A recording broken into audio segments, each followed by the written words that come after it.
The war had ended, but the silence was worse than the noise. Dust floated in the air, and broken ships lay like skeletons across the dead moon. It looked like time itself had stopped here. Human soldier Liam moved slowly through the wreckage, his boots crunching over metal and ash. His helmet scanned for signs of life, but nothing came up. Most people thought this moon was empty, now just a graveyard of forgotten battles. But Liam didn't believe that he had received a strange signal last night. Weak, broken, not human. Something was out here, and it needed help. As he walked past a large fallen ship, he heard it again, a low hum, almost like a whisper. He raised his weapon, heart racing.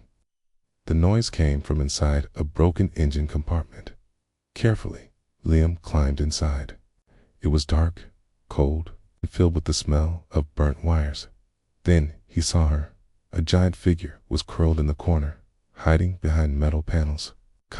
Her skin was smooth and pale blue, glowing slightly. Her eyes were golden, wide with fear. She wasn't human. She was clearly alien.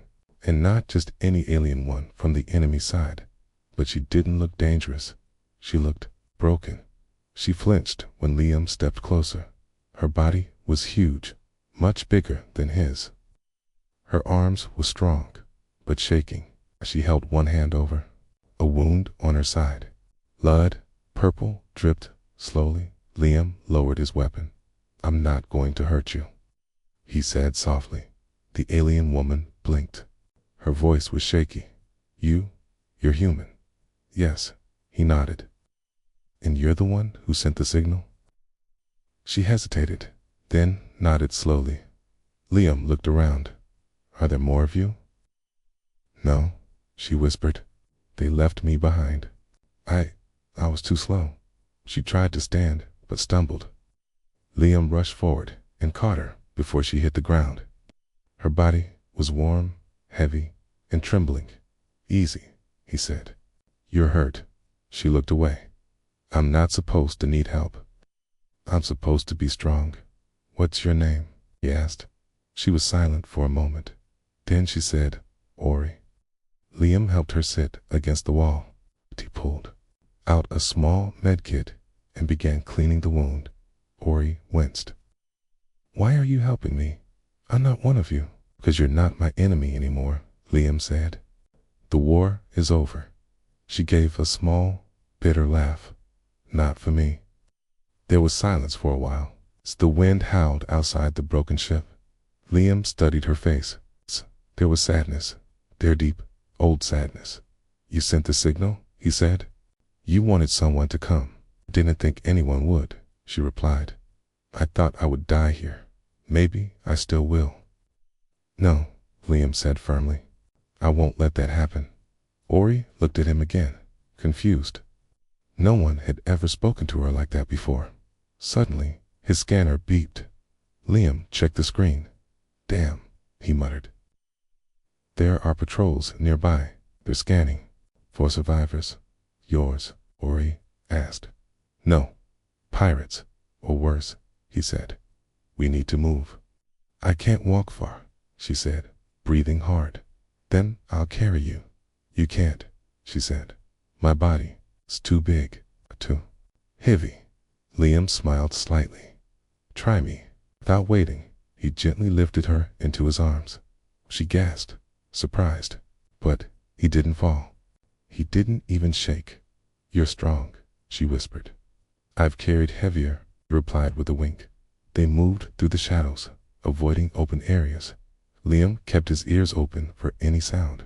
His heart pounded, not from fear, but from something else. This woman, this alien, she was so different from what he was taught.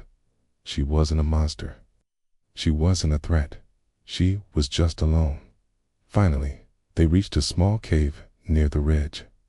Liam had used it as shelter before. It had food, water, and enough cover to hide from scanners. He laid Ori down on a blanket. She looked up at him, unsure. "You should have left me," she said. "I'm not useful. I'm not normal." Liam knelt beside her. "Why do you think that?" "'Cause I'm too big," she said quietly. My people said I wasn't fit to breed. I was a mistake. Liam felt anger rise inside him. Not at Herb, at those who had hurt her. You're not a mistake, he said softly. You're here. You survived. That means something. Ori stared at him, eyes wide.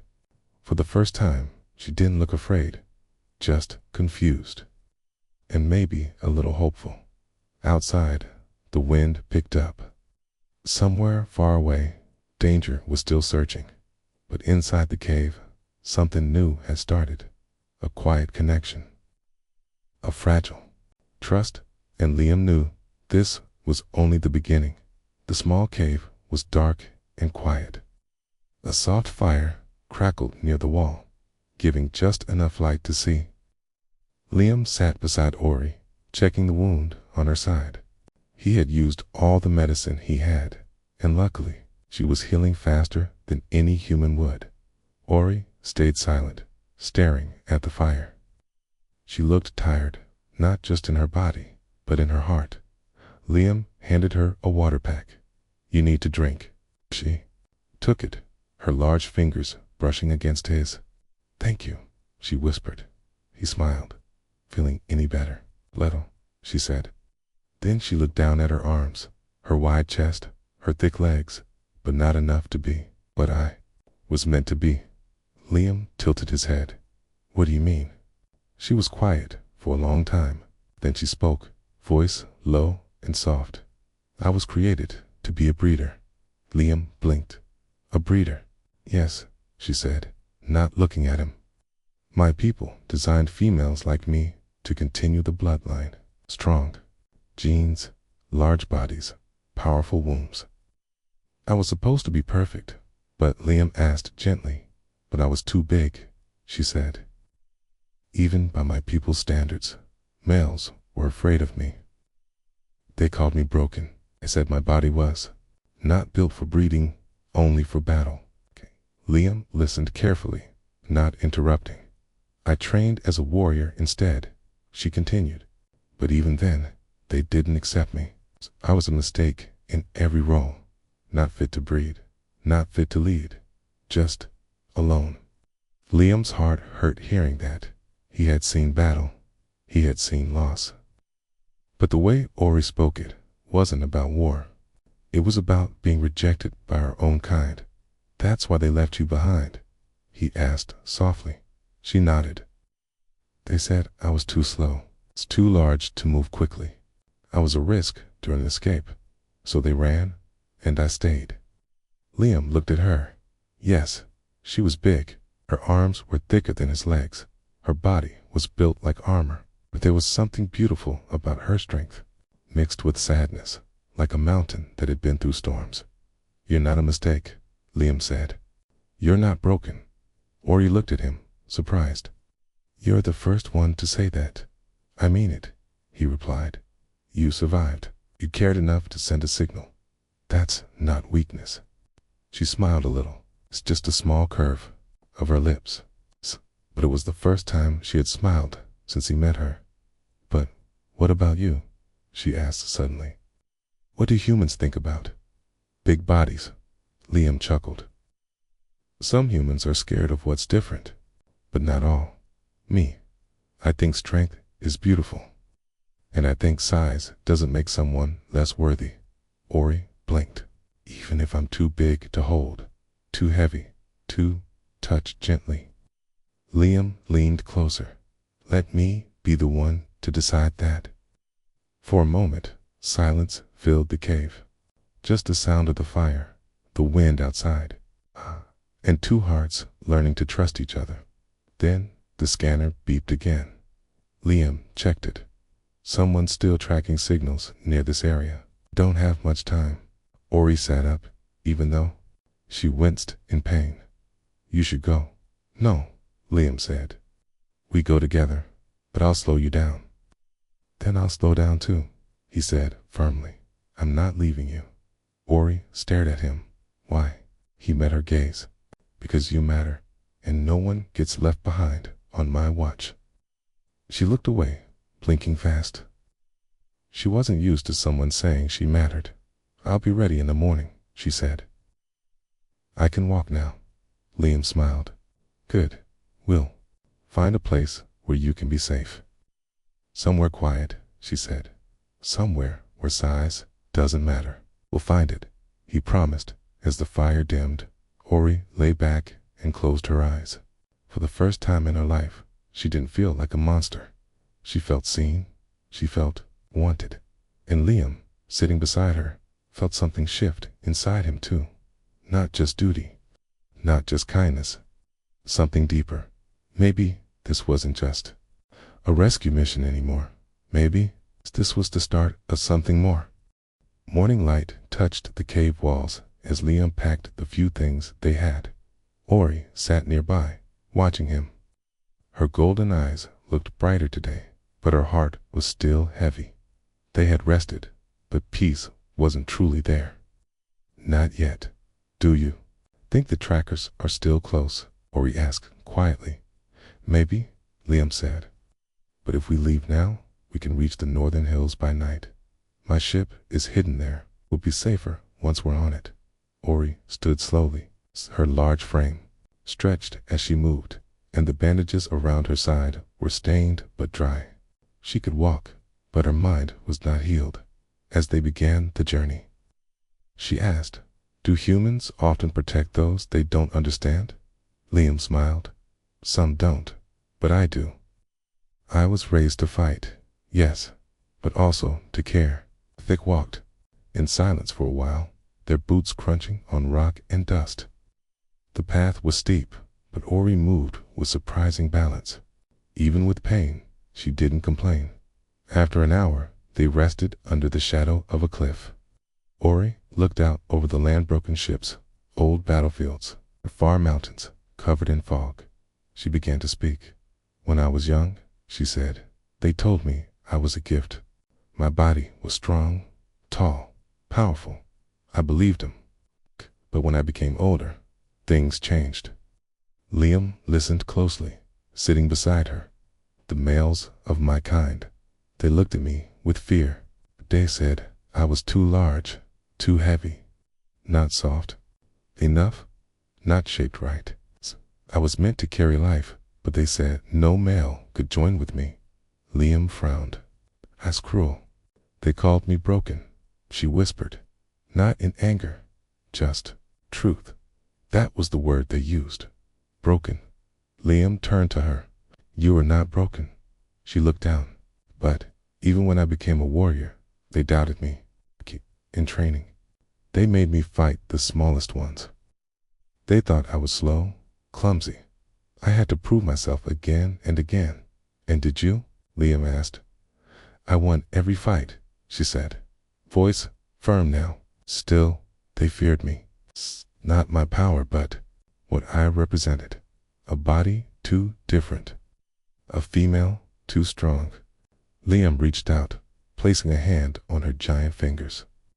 Then they were blind. She glanced at him. "I've seen many warriors," he said.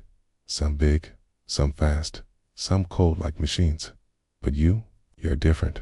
You're strong, yes, but also gentle. You didn't fight me when I came. You let me help. That takes strength too." Her golden eyes blinked slowly. "You really believe that?" "Yes," he said. "And not just because you fought battles, but because you survived rejection. You kept going when others left you behind. That's real power." Ori didn't speak, but something inside her shifted. A wall she had built long ago started to crack. As they walked again, the landscape became rougher. Liam climbed ahead, then reached down to help her. She hesitated. "I'm heavy," she warned. "I don't care," he replied. "Let me help." She took his hand. He pulled, and together they reached the next ledge. Later, they reached a small pool hidden between rocks. Liam bent down to fill their water packs. Ori stepped behind him, looking at her reflection. For years, she had hated what she saw: shoulders too wide, hips too thick, hands too large. But now, something was different. The same eyes looked back, but she didn't feel disgust anymore. She felt seen. That night, they made camp near the edge of a canyon. Stars filled the sky. Liam shared a dry meal and handed her a warm pack to hold. "Can I ask you something?" Ori said. "Of course." "Would you still help me if I couldn't fight? If I couldn't protect myself?" Liam looked at her seriously. "I don't help you because you're strong. I'll help you because you matter." Ori nodded slowly. "Then I will follow you wherever we go." Liam smiled. "We go together." In the silence of the night, a bond formed. Not out of battle, not out of survival, but out of respect, trust, and something deeper, still growing. Ori didn't know what the future held, but for the first time, she didn't feel like a mistake. She felt like she had worth because someone finally saw her not as broken, but as whole. And that was the beginning of everything. The next morning, the sky was darker than usual. Gray clouds moved across the horizon, and the air felt cold. Liam checked the scanner again. The signals were closer now. Something or someone was tracking them. "We need to move fast," he said. Ori nodded. Her tall body was covered in a worn cloak, and her sharp golden eyes watched the horizon. "I can feel it," she said. "They're coming for me." They started climbing the rocky hill toward the northern side of the moon, where Liam's hidden ship waited inside a cave. But the closer they got, the heavier the tension became. As they walked, Liam asked, "Ori, tell me something. Do they want you so badly?" Ori looked away. For a moment, she said nothing. "Okay." Then her voice came out low and tired. "It's not just because I survived," she said. "It's because of what I carry inside." Liam frowned. "What do you mean?" "My body," she said, placing a hand over her belly, "was designed to carry life. I was part of a special group. Our DNA was pure, rare. My people believed we could restart the entire bloodline if we succeeded in mating." Liam looked shocked. "They want to use you to breed?" She nodded. "Yes. Not out of love. Not out of choice. Tay as a tool. They want to capture me, lock me away, and force me to create more of my kind. I would be nothing more than a vessel." Liam clenched his fists. His face was filled with quiet rage. "That's not life. That's slavery." Ori nodded again, her eyes wet with unshed tears. "I escaped that fate once, but now they've found me again." They moved quickly, but danger was getting closer. A loud hum filled the enemy. Drones were scanning the ground below. Liam pulled Ori down into a crevice, covering her with his body. The drone passed above them, its red light flashing, but did not stop. For now, they were safe, lying close. Ori whispered, "You don't have to stay with me, Liam. If they catch us, they'll kill you and use me." "I know," he said softly, "but I'm not leaving you. You're not just a mission to me. You're more than that." Ori closed her eyes. "But what if I fail? What if they take me again? Then I'll fight until my last breath," Liam said, "and I know you will too." As the drone moved farther away, they continued their climb. Later, they reached a small cave entrance. Liam pulled away branches and rocks, revealing a hidden door. He pressed a button, and the metal hatch opened slowly. Inside was a small ship hold, scratched, but still working. "This is it," he said. "Our way out." They entered the ship. Liam checked the systems. "We'll need about 10 minutes to charge the engines." Ori stood near the window, looking up at the sky. "You've been kind to me," she said. "More than anyone ever has. I want to believe I'm more than a war tool, but it's hard." "You are," Liam said firmly. "You are more than what they made you for. You are a person. You have the right to choose." Suddenly, an alarm went off. The scanner screen lit up red. "They're here." Liam shouted. Outside, dark figures moved across the rock stall, armored hunters. Kalian soldiers from Ares. own kind, working for a secret group that still believed in the old ways. They won't stop, Ori said, voice shaking. They'll tear the ship apart. Liam grabbed his weapon. Teen, let's make them work for it. Ori stepped forward. Her voice grew stronger. No more hiding. No more running. If they want to take me, they'll have to fight. She picked up a heavy metal rod and stood beside Liam as the enemy surrounded the cave. The first shot was fired. A red beam blasted past Liam's head, hitting the wall behind him. He returned fire, hitting one of the soldiers in the chest. Ori charged forward, swinging the metal rod like a warhammer. 2 soldiers fell instantly. Her strength was terrifying, but now she used it for herself. You will not control me, she shouted. More enemies came. Smoke filled the cave. Liam and Ori fought side by side, their backs touching as they defended each other. Finally, the engine beeped ready. Get inside, Liam shouted. They ran into the ship, sealing the doors. Liam activated the liftoff sequence. The engines roared, and the ship rose into the air, leaving the broken moon behind. Breathing hard, Ori looked at him. Her arms were shaking, her eyes full of pain and pride. I didn't think I could fight them again, she said. You didn't just fight, Liam said. You won. She looked at her hands, once hated, now covered in dirt and strength, for the first time. She said, I chose what to do with my body. Liam nodded. And now we choose where to go. Together, they flew into the stars free at last. The stars outside the ship looked peaceful, but inside, everything was silent and heavy. Ori sat near the window, her eyes fixed on the darkness. Her hands were still shaking from the fight. Her body had bruises, but her heart felt more wounded.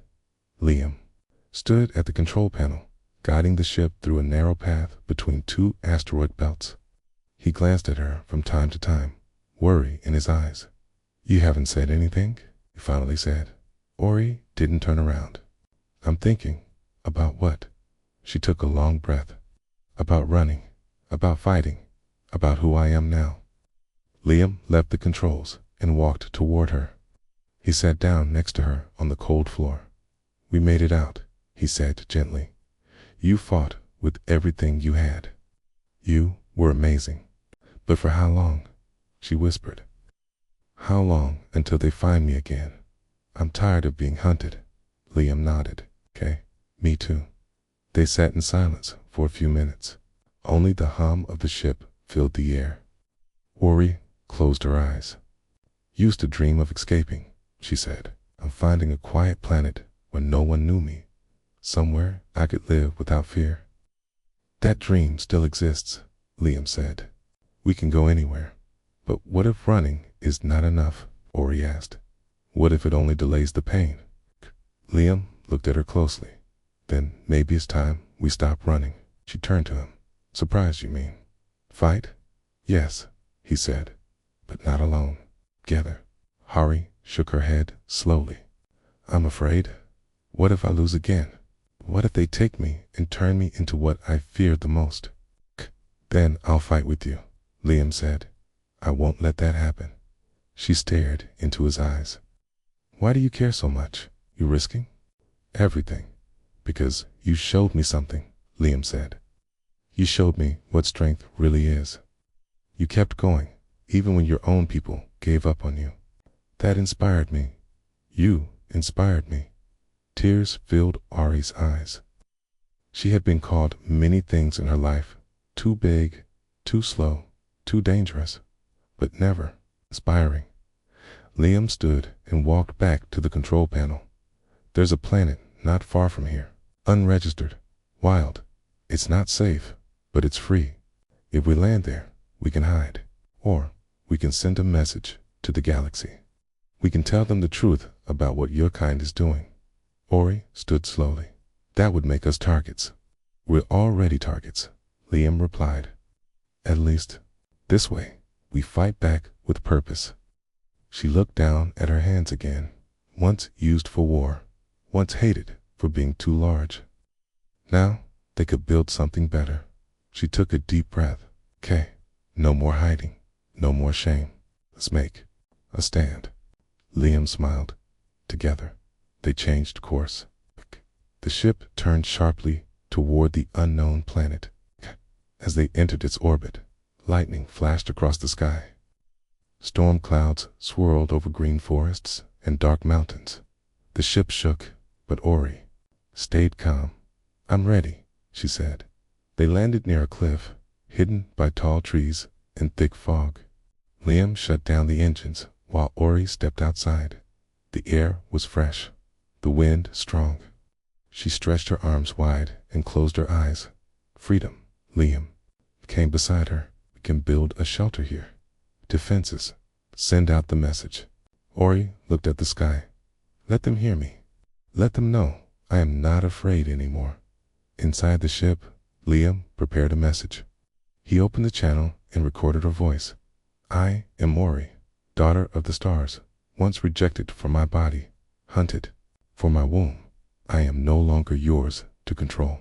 I choose my own path, and I am not alone. He added the coordinates and sent it.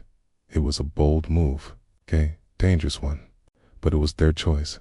That night, as rain fell on their new home, Ori sat close to the fire Liam had made. She looked at him, this human who never gave up on her. I never believed anyone would stand beside me, she said softly. Liam placed a hand on hers. Now you don't have to believe. You just have to live it. They looked out into the night, no longer just hiding from the world, but ready to face it. Together, the rain stopped by morning. The planet was quiet, but alive. Strange birds flew over tall green trees, and a soft mist covered the ground. It was peaceful. For now, Ori stood near the edge of a cliff, her golden eyes looking across the valley. Below, rivers cut through. Forests and smoke from their small campfire rose into the clouds. Behind her, Liam worked on a small shelter made from ship parts and local wood. You're up early, Liam said, wiping sweat from his forehead. I couldn't sleep, Ori replied. I kept thinking, this place feels too good to be real. Liam walked beside her. It's real, and it's ours. They stood quietly for a moment. The wind moved gently through Ori's long, dark hair. This is the first time I've seen a world not touched by war, she said. It feels clean. That's why I chose it, Liam said. A fresh start for both of us. Together, they spent the day building, cutting branches, digging, lifting, shaping. Ori's strength made the work easier, and Liam's skills kept the design simple but safe. By night, they had a roof over their heads, a warm fire, and a place to sleep. It's not much, Liam said, sitting beside the flames. It's more than I ever had, Ori replied. She looked at her hands now, calloused from work, not war. Her body still carried scars, but her heart felt lighter. Do you ever wonder, she asked, if your people will punish you for helping me? Liam shrugged. Maybe, but I stopped living for them when I saw what they did to others. I want to live for something better now. And you think Ka can be part of that better life? Ka, she asked. I don't just think it, he said. I know it. She smiled, truly smiled, not a small one, but full and honest. It changed her whole face. Suddenly, a beeping sound came from the ship. Liam stood quickly and checked the comms panel. It's a reply, he said. Ori stepped closer, tense. From who? Liam read the signal. A neutral trading station. They heard your message. They say others are listening too. Is that good or bad? Ori asked. Could be both, Liam said. Some want to help. Some will want to silence us. Ori nodded slowly. Then we prepare. Over the next few days, they trained. Ori taught Liam how to fight using alien tactics, how to read movement, how to use his size against larger foes. In return, Liam taught her human defense systems, alarms, traps, shields. Their bond grew stronger with each passing hour. They laughed during meals, sat side by side during the long evenings, and shared stories of their past. One night, as stars filled the sky, Ori sat quietly beside Liam. "You've given me something I thought I would never have." "What's that?" he asked. "A future," she said. "A choice. A reason to believe I'm not just a body made for others." "You were never just that," Liam replied. She turned to him. "Hey, what about you? What do you want now?" He looked into her eyes. "I want peace. I want love. And maybe I want a family." Ari's breath caught. No one had ever said that to her, not without fear or rejection. "You would want that with me?" she asked. "I already do," he said. She didn't answer with words. Instead, she reached for his hand. Her large fingers closed around his gently, warm, real, strong. Just then, the early warning alarm beeped. A small red light flashed on the edge of the ship's monitor. "What is it?" Ori asked. Liam checked. "A scout drone. Not close yet, but it's searching." Ori stood tall. "Then we have little time. Do you want to run?" Liam asked. "No," she said, her voice firm. "We stay to protect what we've built." Liam smiled. "Good, because I was hoping you'd say that." They returned to work setting traps around the camp, hiding supplies, preparing to come to send one final message. That night, before sleeping, Ori looked up at the stars. "I don't know what tomorrow brings," she said softly, "but we'll face it together." Liam replied, and with that, the two of them, human and alien, stood, not just as survivors, but as something greater. They were building a new world. Their world. The morning sky was calm, but inside the small camp, the mood was tense. Liam checked the scanners again. "The scout drone is gone," he said. "But that means one thing." Ari nodded. "They found us." They stood in silence. Their small home, built with care, now stood as a target. The message they sent to the galaxy had reached many ears, some kind, some cruel, but neither of them wanted to run anymore. "We made this place together," Ori said. "I won't let them take it away." Liam smiled. "Then let's protect it, like a family protects its home." Ori looked at him with soft eyes. "Family," she repeated. This was a word she had never used for herself. It's a word that once felt impossible now. It felt real. That evening, dark shapes appeared in the sky, 3 enemy ships, silent and deadly. Day came fast, landing beyond the trees. Heavy footsteps shook the ground as armored soldiers moved in. Liam and Ori stood side by side. "Ready? This is your last chance," a voice shouted from the trees. "Surrender the female. She belongs to us." Ori stepped forward. Her voice rang loud and clear. "I belong to no one. One, choose my own path. Come and take me if you dare." The enemy opened fire. Explosions rocked the forest. Trees burned. Smoke filled the air. Liam shot back from cover, while Ori charged with a metal staff in her hands. She moved like lightning, faster than ever. Before this time, she was not afraid of her strength. One by one, the enemy fell. Liam fought beside her, covering her back. Their teamwork was perfect. 2 warriors who trusted each other more than anyone else in the universe. But the enemy kept coming. Dozens of them. Ori was breathing hard now, her arm bleeding. Liam's leg was hit, and he limped behind a tree. "They just keep coming," Liam shouted. "I'll hold them," Ori said. "Get to the ship." "No," Liam said. "We stay together. We finish this together." Just then, a sound filled the air. A new ship appeared in the sky, sleek, silver, and unfamiliar. Liam pointed. "That's not one of theirs." The ship hovered above the battle. Then a voice echoed across the field. "This is the Free Species Alliance. We received your message. We stand with you." Several new fighters dropped from the ship, shooting at the enemy. The tide of the battle changed in seconds. Ori and Liam looked at each other, shocked and relieved. Help had come. The enemy fled, retreating back into their ships. One last explosion shook the ground as the enemy leader's vessel disappeared. Into the sky, silence returned.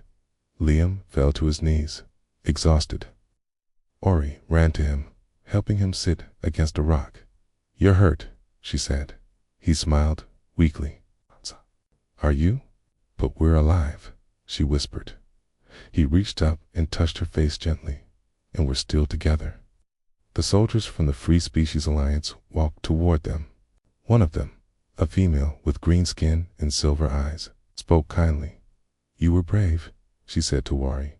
"Your message gave others hope. You are not alone anymore." Ori looked at Liam, then back at the soldier. "We only wanted peace, a place to live, a place to love." The soldier nodded. "You have that now? And you gave others a reason to fight for the same." That night, as the stars shined bright and the forest cooled, Ori and Liam sat under the sky. Their home was damaged, but still standing. And so, were they? Liam placed a small necklace in Ori's hand. It was made of wire and a crystal he found while building the shelter. "It's not fancy," he said, "but it's yours." She looked at it like it was the most valuable thing in the galaxy. "What does it mean?" "It means family," he said. "It means I choose you every day." Tears filled her eyes. "Then I choose you too."